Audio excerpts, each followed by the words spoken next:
So in this video, I'm going to go through on different species of scorpions and how to tell if they are a male and a female, aka sexing a scorpion.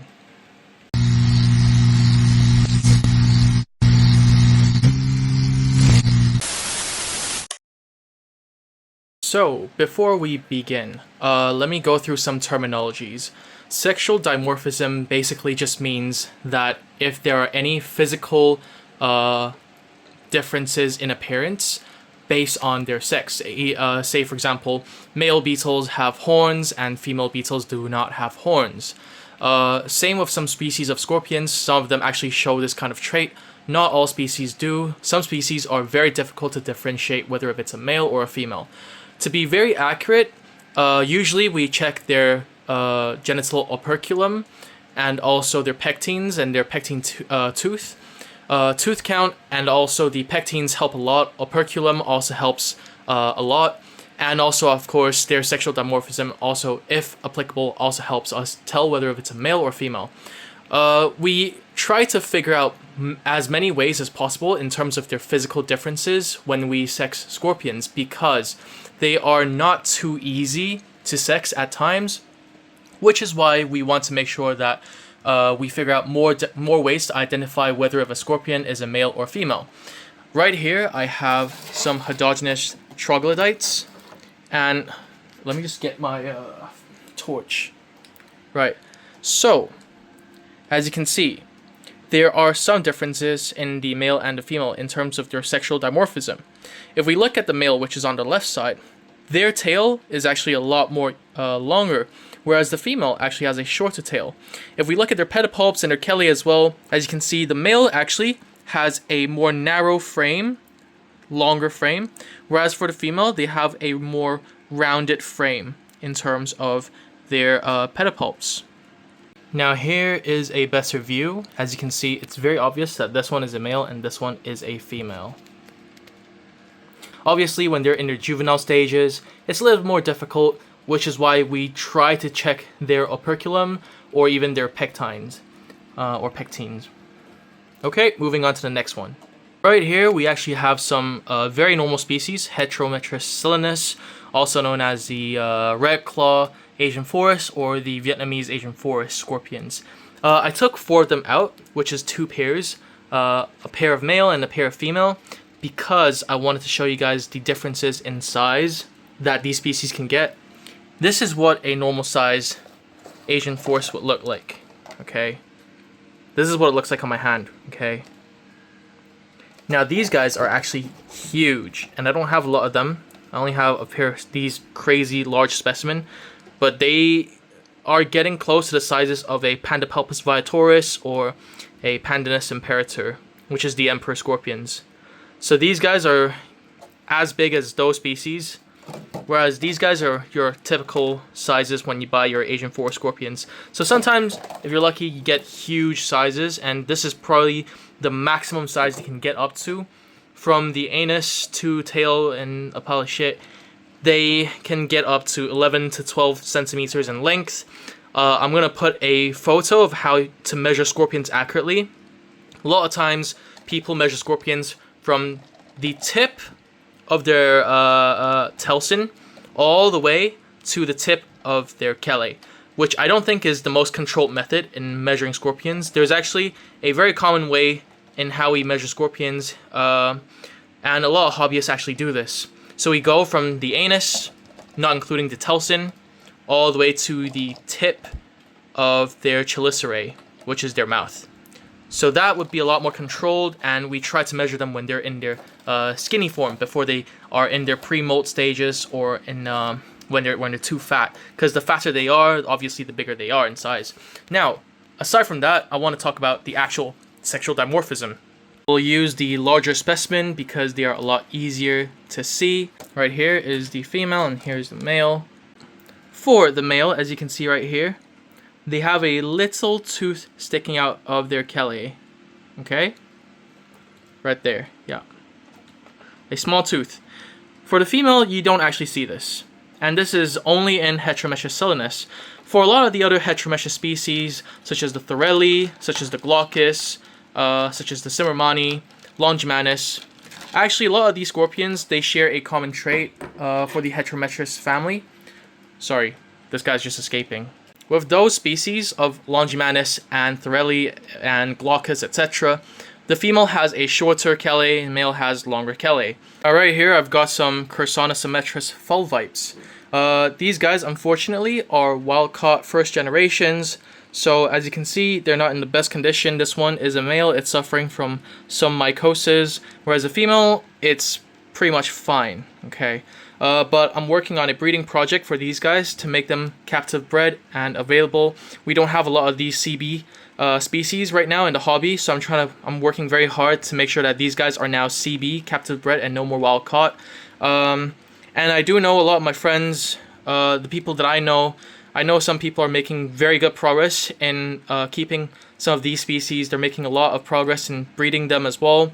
Shout out to a few of the UK breeders as well. I know a few UK breeders, they do have some first batches of Chersonosymetris fulvipes breeding in the works. They have a lot of the scorplings already. So, anyway, I'm going to get to the point now. This is the male, this is the female. Now, if you guys can spot differences between them, you guys are really good at this. If you guys haven't noticed already, male has a more narrow frame in their chelae. Whereas the female, actually, not so obvious, but a more rounded frame right here. Okay? Now, it's not too obvious, but if we go side-by-side comparison, it gets a bit obvious because towards the end of their joints, it gets a bit more rounded for the female, okay? It's more fuller, but for the male, towards the end of the joints, there is a sharper slant. The slant is a bit sharper, it's more narrow. It looks more like a V shape rather than an O shape. So with this one, it's more of an O shaped and more rounded towards the end of the tip. This is how we differentiate them. It's one of the ways. It's not the most accurate way. I don't recommend this way for some species, for this species, but usually, you know, this is just a small indicator, a small sort of a dimorphic trait that you can see in these two, this species. Now, for the Pandinurus exitialis, they actually share the same trait as the Heterometrus silenus. So, what is that trait? It's right here. The extra tooth that the male has. So this one is a male because the tooth is actually very obvious in this guy. It's right there. This part right here. Yeah. So the tooth on this guy is actually very obvious. You can tell this is a male, and then here we have the female specimen. More a smaller chelae and no tooth. That extra tooth is gone under chelae. Yeah. Fantastic colors on this species, by the way. I love this species so much. But yeah, this is a very easy to spot difference, and it's very accurate, highly accurate for this species. The moment you see a tooth on the chelae, you know it's a male. So you don't even need to check the operculum or the pectine tooth count or whatever, you know, other methods. It's so easy to tell whether it's a male or a female with this species. And the male also shows a trait of having larger chelae compared to the female. So this is how you can tell the differences between male and female. For this species is extremely easy, just the same as for the Silenus. Now, although I do not have the Thorellis, the Glaucus right now with me, I do have the Hormurus boholiensis, yeah. So I do have the Hormurus boholiensis, and with these guys, it's so obvious that there is a major difference between these two. It almost looks like they're very different species, they're separate species. But here's the female, here is the male. I don't even need to say what it is. The difference is just so obvious. Look at the chelae. This is what I mean by male has a more elongated chelae, a longer chelae, whereas the female actually has a shorter chelae. Here is a better view of them side by side on the table.